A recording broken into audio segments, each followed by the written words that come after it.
Hey guys, it's Heather from Tomatoes, Poppies, and Everything Gardening. How did you like that opening video? I had to crawl under the deck. I had two giant black trash bags full of my milk jugs from last season. But I do have some that I've been saving the last month that we're going to get started with. But it is time. It is late. I am late to the game, but we're going to winter sow. We're going to start with the things that need the most cold stratification first. And I don't know, how many are we going to have? I'll throw a few pictures here from last spring. I think I covered almost every surface I had available on my back deck. So let's get started. I'm going to do three methods to drill holes in the bottom of my milk jugs. We're going to use glue gun, soldering iron, and a drill. So I will show you the methods as we go, and I will highlight some of the things we're going to start winter sowing. Not everything, because I want to get a lot done. I want to plant a lot this year. So let's get busy. Okay, so let's go over some winter sowing basic supplies that you will need. The first thing you'll need to start would be some type of container. So we'll talk about containers first. So milk jugs are kind of the traditional method that people think about when you say winter sowing, and it does work great. It's a perfect height, and once you cut it, it gives you a really good section of soil to use there. About 3 to 4 inches of nice high quality potting mix is what you want to use, something that does have fertilizer in it. So any quality potting mix will work great. You can see I left a hinge on the back. I guess that's probably about a 4-inch section on the back that's left intact so that you have a hinge. So that's it. You just want to cut your milk jug all the way around. So that's like step 2. Step 1 would be gather your container. Step 2, cut the opening. Step 3 is going to be use some type of device to make a hole. Well, not just one, I'm sorry, multiple. So for the bottom, you're going to drill with a proper size drill bit for the size hole you want. So if you have something that needs a lot of drainage, you might want to use a bigger drill bit. You can also use a soldering iron or soldering iron, however you want to say that. In my last winter sowing video, my husband said I was using the wrong term because I ordered this one for myself for my winter sowing from Walmart, and I thought the package said smoldering iron. So I kept calling it smoldering throughout that whole video because I thought that's what the package said. But it is either pronounced soldering here, like in the US, or soldering in like European countries. Who knows why? I don't know. And then also you can use a hot glue gun, which I used this one quite a bit last year with my winter sowing. So this is kind of like mine now because I got a lot of like plastic debris on there. You can see. So this is my winter sowing glue gun and my winter sowing soldering iron. I do not have my own drill, so I borrow my husband's, and he says I've lost most of the drill bits, but I think those kind of happen for other reasons, maybe from other people, I don't know. Okay, so we've got container, opening that you cut, and then we've got holes. So you're going to put a lot of drainage holes on the bottom. You're also sometimes, you may want to vent. Last year I would sometimes put like 1 or 2 holes kind of up at the neck. I haven't actually done that this year though. I have started maybe 6 or 7 jugs so far, and I did not bother to do that. Last year I did, this year I'm not. I'm going to see if there's any difference. But on the bottom, you do want to drill holes and or burn the holes in, whichever is easier. So see how your milk jug has a raised ridge area? It's good to put some holes up in that area for better drainage, instead of just putting the holes on the flat surface where this is going to be touching the ground. It would be better to have a lot of the holes in the raised up ridges and even on the sides. Often I will put some here on the side edges all the way around. or at least on the corners I'll do that. Okay, so then you'll need potting mix. And like I said, you want it to be a high quality potting soil or potting mix. And then you're going to need seeds. You're going to need water. So you want to have your mix nice and moist, but not dripping wet before you start. So you can tell this is nice and moist, but it's not dripping. It's not soaked. It's ready for seeds. So we're going to go ahead and do this one container together. Well, I can't show you really, but there are, let's see if I can. There are tons of little holes. Well, actually I have a video. So why don't we go ahead and I'll insert videos right here. I have 3 different methods of making the holes on your winter sowing containers. So we'll look at each method back to back here. So I'll just insert it right here.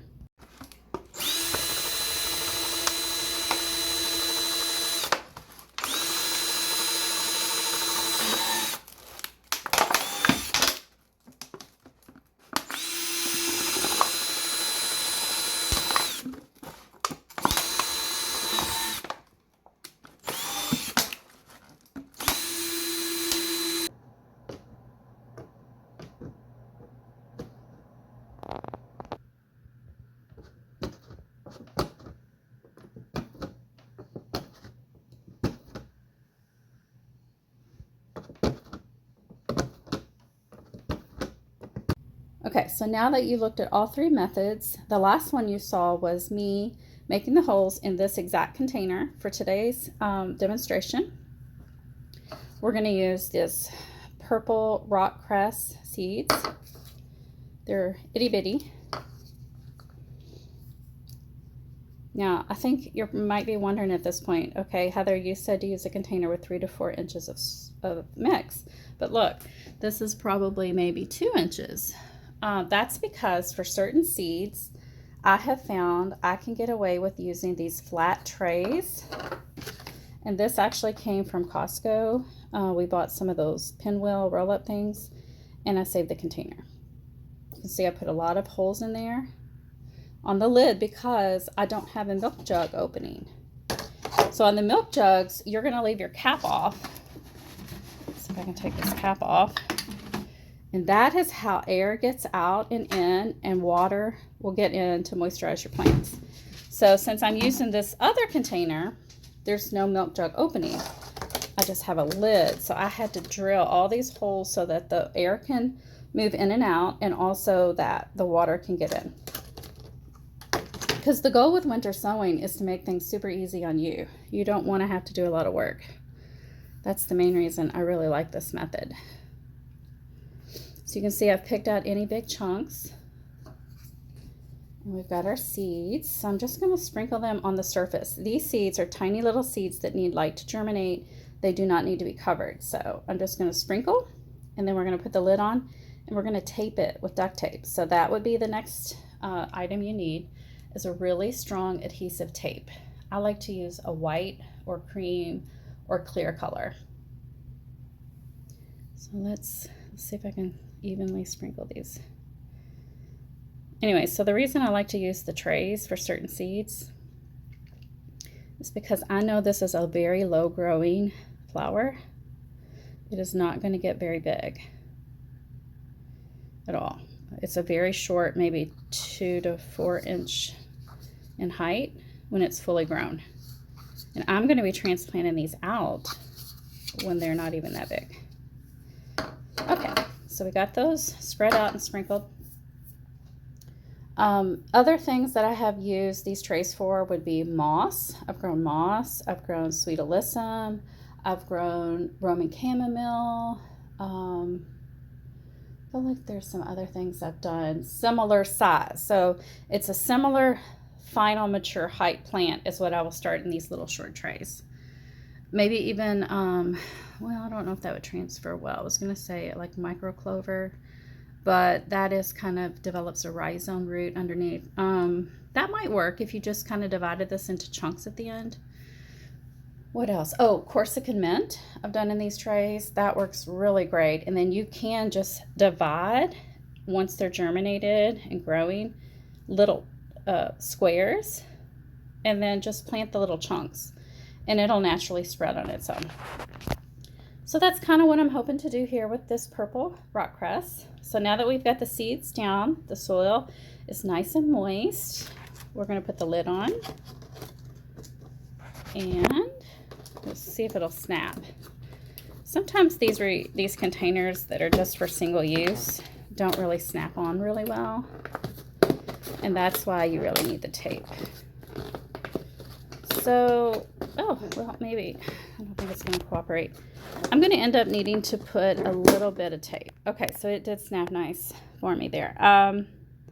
Unfortunately, I forgot the next step, which is to make a label. So you'll need labels and writing pens or markers that are somewhat permanent. The Sharpie really isn't, but I don't feel like digging through all my stuff right now to find my gardening pens. So this is what I'm going to use today. I'm going to label this with purple rock cress. I'm going to open the lid again because I really should have put the label in first, and then snap it, and then I'm going to tape it on maybe just 2 ends since it did seal well. And I'm going to write on the outside also. This is very, very important. Always write on the outside, and also always have an inside tag. Sometimes your writing will fade on the outside, and it's so important to have your inside tag. So let me do that really quick. Okay, so my container is ready to go outside. I don't baby my containers. I put them out, you know, it's a winter sowing method. So you're putting them out in like January, February, March. There's not a lot of day length of sun at this point. So, and it's not as strong as it is in the summer. I don't baby mine and put them into the shade or part sun. I just put them where I can put them. If that's full sun, then it's full sun. Now, when these babies, these little seedlings get pretty good, you know, growth on them, if I get a freeze, I will throw a blanket or some kind of frost cover over the containers. I'm not going to put the caps on. I'm not going to do anything like bringing them inside, but I am going to maybe throw a frost cover on, especially if they're frost tender items. Personally, I don't like to start my tomatoes or nightshades in a winter sowing method. I've had bad experience with that. For me, I know some people do it very successfully. I might try again. Actually, I think I will, because I did get some seeds in the mail that I really was thinking about trying. Yeah, so, you know, you don't want to baby them too much. You want them to be hardy and used to the elements, used to the sun, and that's going to make your life easier when it comes time to transplant. This method hopefully will allow you to skip that whole hardening off stage, which I personally just kind of find exhausting. So that's one benefit to winter sowing. Okay, so what if you don't have access to milk jugs? What else can you do? Well, I have kind of done a few different things that I really like to do. Here's an example of winter sowing in place. Okay, so this, does it have the date? Yes, February the 5th. So on February the 5th, I just took a nice decorative glazed ceramic planter, put some soil in it, and I think I put 4 lavender seeds. And look, I think I've only got 3 lavender babies in there, but that's pretty good germination. Actually, no, there's something green right over there, but I think it's just something that got stuck in there. So they germinated, they're growing, they've been living in this container since February the 5th. You can see I drilled holes on the top, like we talked about, and then there are holes all on the bottom too. Especially with something like lavender, they do not want to sit in water. But this is a way, this is just an example of you winter sowing in place in a container in the middle of winter. So when it warms up, I will start opening this up to air. And then eventually these plants can either just live in this container, or I'll transplant maybe 2 of them out and leave 1. So there's an example of winter sowing in place. Another method I like to do is to take something like a big, nice cake pan lid that you get from the grocery store or the cake store or the bakery and drill holes in it. This one doesn't have the holes in yet. Drill some holes all in the top, maybe a few on the sides, and then put this over the proper size planter. So this looks like it's probably maybe a 12-inch planter. You would just have your soil in your pot, put your seeds to the proper depth with the proper, well, just the proper depth. I don't even know what I'm trying to say. And then put this on top, and then you can use your duct tape and tape it to the planter so that it stays. Sometimes what I'll do also is put heavy things if I don't want to bother with the duct tape. And I'll put some pictures right here of what I've been doing with my deck planters to winter sow in place right here.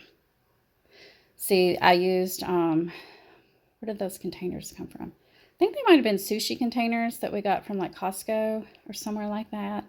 And I just drilled the holes in there, and then I used those weighted birds to keep the containers in place. So that's one way that you can do that. And then also, I haven't tried this method yet. So I've tried all the other methods. I bought these at the dollar store. These are shower caps. It's $1 for 10. Well, it's $1.25. So I'm just going to use scissors and cut a bunch of little holes or slits in the top of the shower cap. And then I'm going to fit this over top of a planter. Then I'm going to duct tape the edges, the elastic part of the shower cap to the planter. And then I will just basically be winter sowing in place. I think this will work well. I've seen where people use Ziploc baggies in the same way over top of planters. Just any way that you can control the moisture and keep the plants warm to create that greenhouse effect.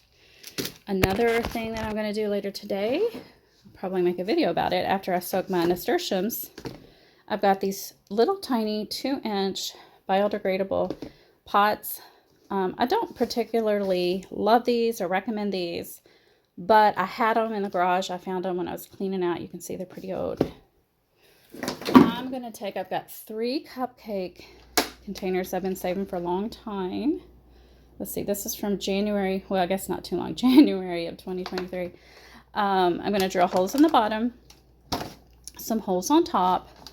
I'll put these containers in there. There's enough room for 6. And then hopefully my nasturtiums will germinate and grow. I might even put some in my plant cell, but I want a lot for me this year.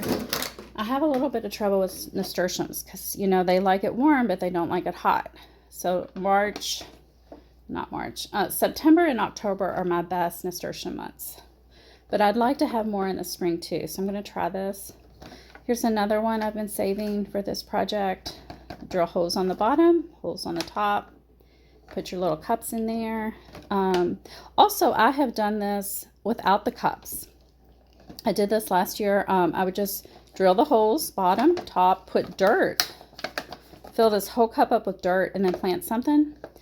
And then you can just pop it out and put it in the ground whenever you're ready, whenever the temperature is just right for that plant to be outside of its little greenhouse effect. So I think that's it, guys. I think I covered everything. I'm going to put this guy outside, put some pictures up here of some of the plants that I've been working on in the last couple weeks. I haven't done many this year. I'm so behind in everything. A lot of these plants and seeds that I have should have been started like, you know, January for my winter sowing. So they got that nice long cold stratification. So, you know, that's on me. I should have just somehow made the time to do that. But don't give up. Just try. I'm even going to try some milkweed today. Even though that does require some cold stratification, I'm going to take one of these jugs right here, right now. I'm going to drill some holes. I'm going to put my soil in. I'm going to moisten it. I'm going to put the seeds in. I'm going to label. I'm going to tape up the container. Throw away the cap. You don't need that. And then just get it out in the sun. See what happens. So that's it. If you have any questions or comments, please put them down below. Maybe I'll do like a winter sowing update later in the next 6 to 8 weeks. I'm really happy though with this. This experiment was nice. I was really surprised. I was worried because it was getting so much moisture. Lavender does not like that much moisture with germination. So just feel free to experiment. And if you have any methods that I haven't mentioned, I would absolutely love to hear about it, because I'm always wanting to try more ways to grow, especially if it's easier. I like easy. I think that's like the best way to do things. So I will talk to you guys soon. I hope you're having a great gardening day. Bye.